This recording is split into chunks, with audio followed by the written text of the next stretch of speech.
حميم تنزيل الكتاب من الله العزيز العليم غافر الذنب وقابل التوب شديد العقاب ذي الطول لا إله إلا هو إليه المصير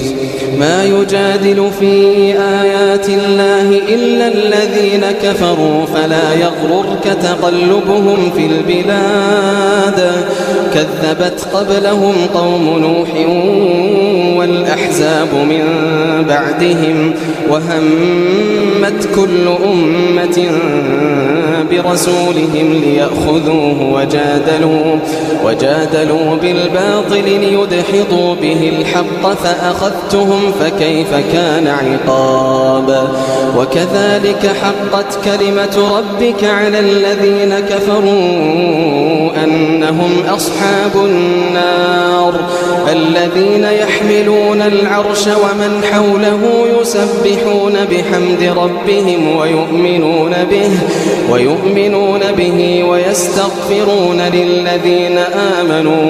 ويستغفرون للذين آمنوا ربنا وسعت كل شيء رحمة وعلما فاغفر للذين تابوا واتبعوا سبيلك وقهم عذاب الجحيم ربنا وأدخلهم جنات عدن التي وعدتهم ومن صلح من آبائهم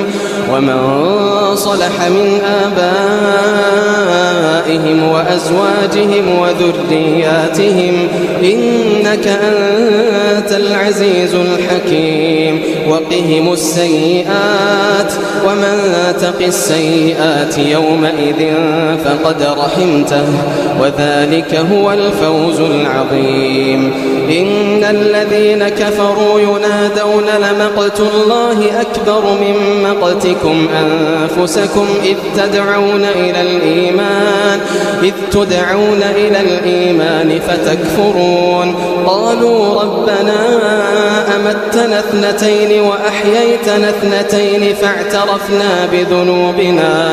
فاعترفنا بذنوبنا فهل إلى خروج من سبيل ذلكم بأنه إذا دعي الله وحده كفرتم وإن يشرك به تؤمنوا فالحكم لله العلي الكبير هو الذي يريكم آياته وينزل لكم من السماء رزقا وما يتذكر إلا من ينيب فادعوا الله مخلصين له الدين ولو كره الكافرون رفيع الدرجات ذو العرش يلقي الروح من أمره على من يشاء من عباده لينذر يوم التلاق يوم هم بارزون لا يخفى على الله منهم شيء لمن الملك اليوم لله الواحد القهار اليوم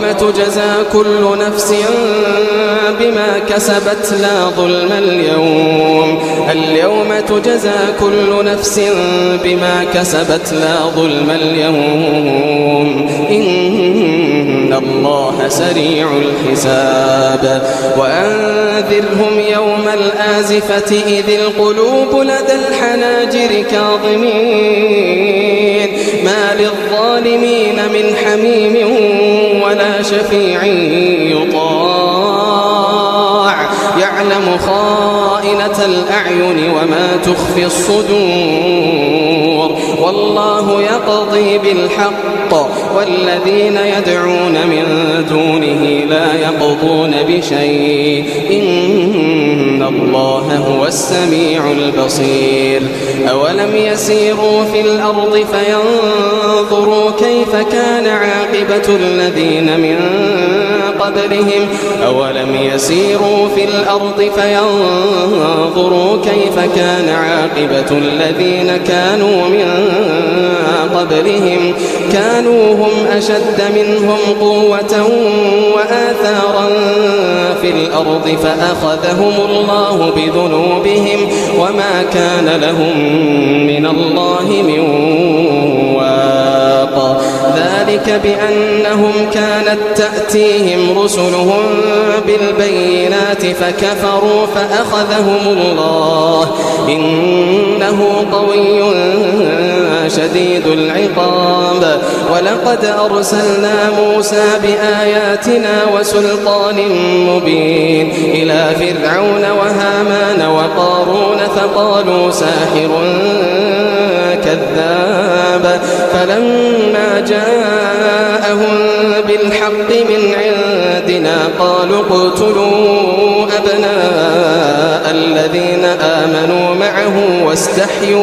واستحيوا نساءهم وما كيد الكافرين إلا في ضلال.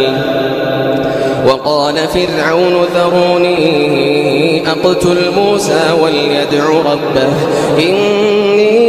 أخاف أن يبدل دينكم أو أن يظهر في الأرض الفساد. وقال موسى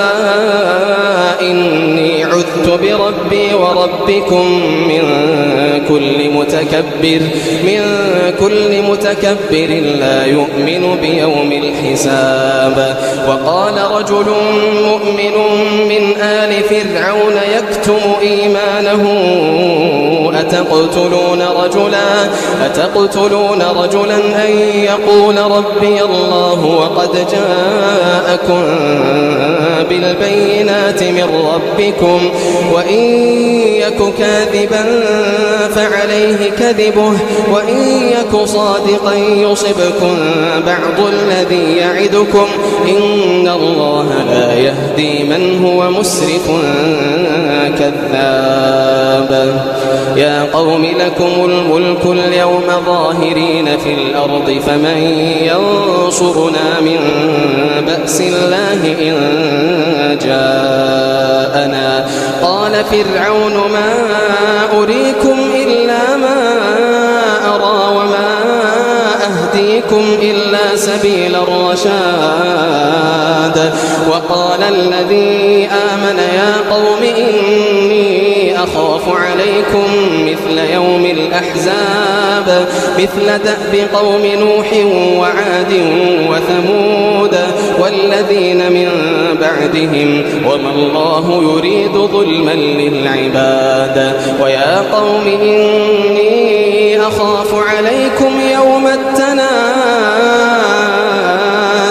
يوم تولون مدبرين ما لكم من الله من عاصم ومن يضلل الله فما له من هاد. ولقد جاءكم يوسف من قبل بالبينات فما زلتم في شك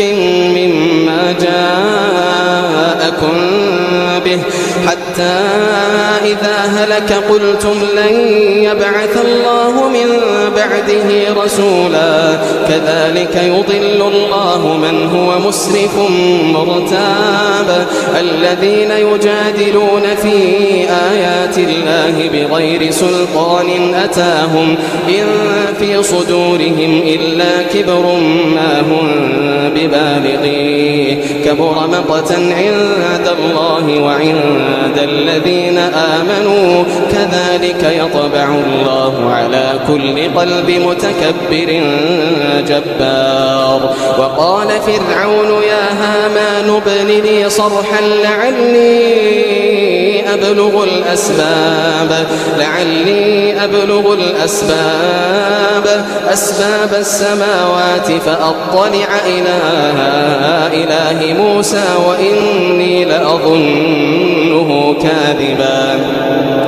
وكذلك زين لفرعون سوء عمله وصد عن السبيل وما كيد فرعون إلا في تباب. وقال الذي آمن يا قوم اتبعون أهدكم سبيل الرشاد يا قوم إنما هذه الحياة الدنيا متاع وإن الآخرة هي دار القرار من عمل سيئة فلا يجزى إلا مثلها ومن عمل صالحا من ذكر أو أنثى وهو مؤمن فأولئك يدخلون الجنة يرزقون فيها بغير حساب ويا قوم ما لي أدعوكم إلى النجاة وتدعونني إلى النار تدعونني لأكفر بالله وأشرك به ما ليس لي به علم وأنا أدعوكم إلى العزيز الغفار لا جرم أن ما تدعونني إليه ليس له دعوة في الدنيا ولا في الآخرة وأن مردنا إلى الله وأن المسرفين هم أصحاب النار فستذكرون ما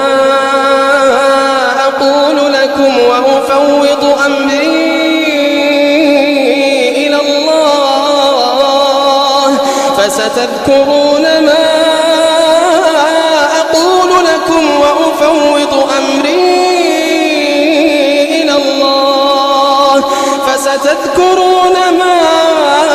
أقول لكم وأفوض أمري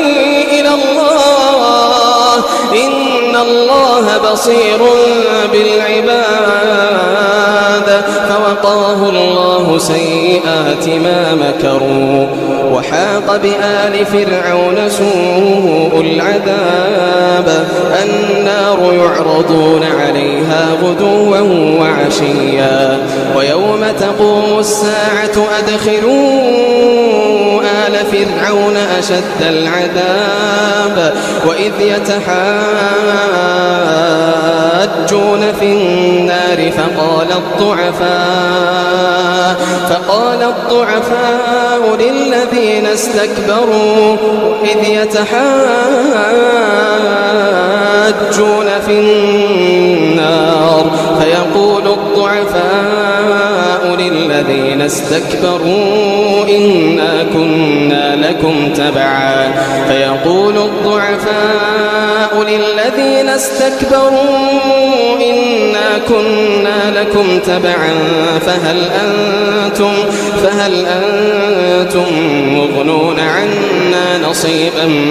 من النار وقال الذين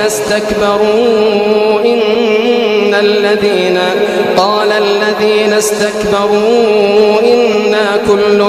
فيها إن الله قد حكم بين العباد وقال الذين في النار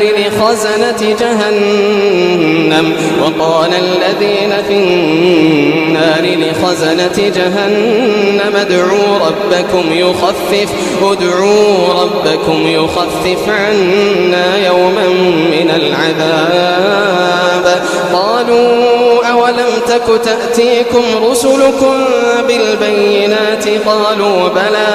قالوا فادعوا وما دعاء الكافرين إلا في ضلال إنا لننصر رسلنا والذين آمنوا في الحياة الدنيا ويوم يقوم الأشهاد يوم لا ينفع الظالمين معذرتهم ولهم اللعنة ولهم سوء الدار ولقد آتينا موسى الهدى وأورثنا بني إسرائيل الكتاب هدى وذكرى لأولي الألباب فاصبر إن وعد الله حق واستغفر لذنبك وسبح بحمده قبل طلوع وسبح بحمده بالعشي والإبكار وسبح بحمد ربك بالعشي والإبكار إن الذين يجادلون في آيات الله بغير سلطان أتاهم إن في صدورهم إلا كبر ما هم ببالغيه فاستعذ بالله إنه هو السميع البصير لخلق السماوات والأرض أكبر من خلق الناس ولكن أكثر الناس لا يعلمون وما يستوي الأعمى والبصير والذين آمنوا وعملوا الصالحات ولا المسيء قليلا ما تتذكرون إن الساعة لآتية لا ريب فيها ولكن أكثر الناس لا يؤمنون وقال ربكم ادعوني أستجب لكم إن الذين يستكبرون عن عبادتي سيدخلون جهنم داخرين الله الذي جعل لكم الليل لتسكنوا فيه والنهار مبصرا إن الله لذو فضل على الناس ولكن أكثر الناس لا يشكرون ذلكم الله ربكم خالق كل شيء لا إله إلا هو فأنى تؤفكون كذلك يؤفك الذين كانوا بآيات الله يجحدون الله الذي جعل لكم الأرض قرارا والسماء بناء وصوركم فأحسن صوركم ورزقكم من الطيبات ذلكم الله ربكم له الملك فتبارك الله رب العالمين هو الحي لا إله إلا هو الحي لا إله إلا هو فادعوه مخلصين له الدين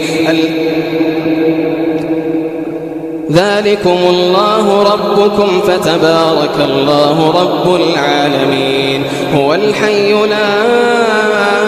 إله إلا هو فادعوه مخلصين له الدين الحمد لله رب العالمين قل إني نهيت أن أعبد الذين تدعون من دون الله لما جاءني البينات من ربي وأمرت أن أسلم لرب العالمين هو الذي خلقكم من تراب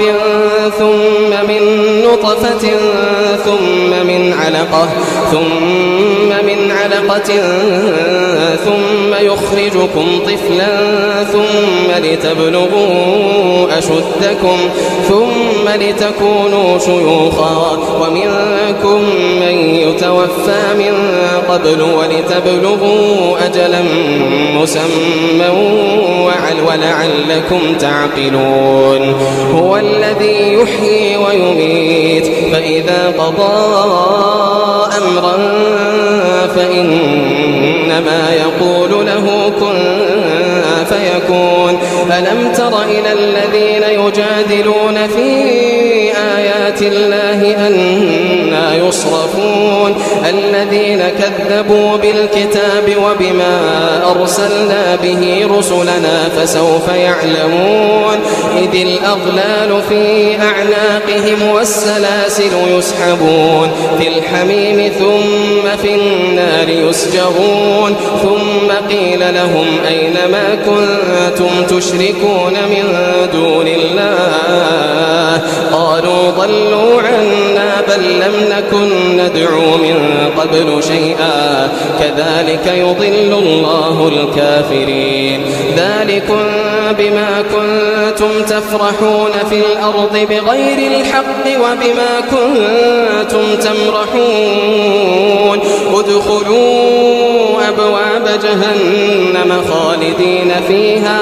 ادخلوا أبواب جهنم خالدين فيها فبئس مثوى الظالمين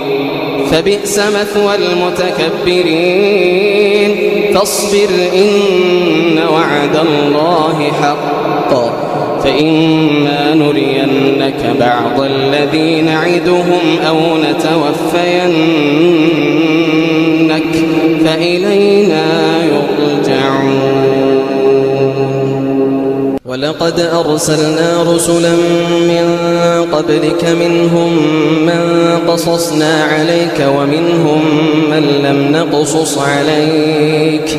وما كان لرسول أن يأتي بآية إلا بإذن الله فإذا جاء أمر الله قضي بالحق وخسر هنالك المبطلون. الله الذي جعل لكم الأنعام لتركبوا منها ومنها تأكلون ولكم فيها منافع ولتبلغوا عليها حاجة في صدوركم وعليها وعلى الفلك تحملون ويريكم آياته فأي آيات الله تنكرون. أفلم يسيروا في الأرض فينظروا كيف كان عاقبة الذين من قبلهم كانوا أكثر منهم وأشد قوة وآثارا في الأرض فما أغنى عنهم ما كانوا يكسبون. فلما جاءتهم رسلهم بالبينات فرحوا بما عندهم من العلم وحاق بهم ما كانوا به يستهزئون. فلما رأوا بأسنا قالوا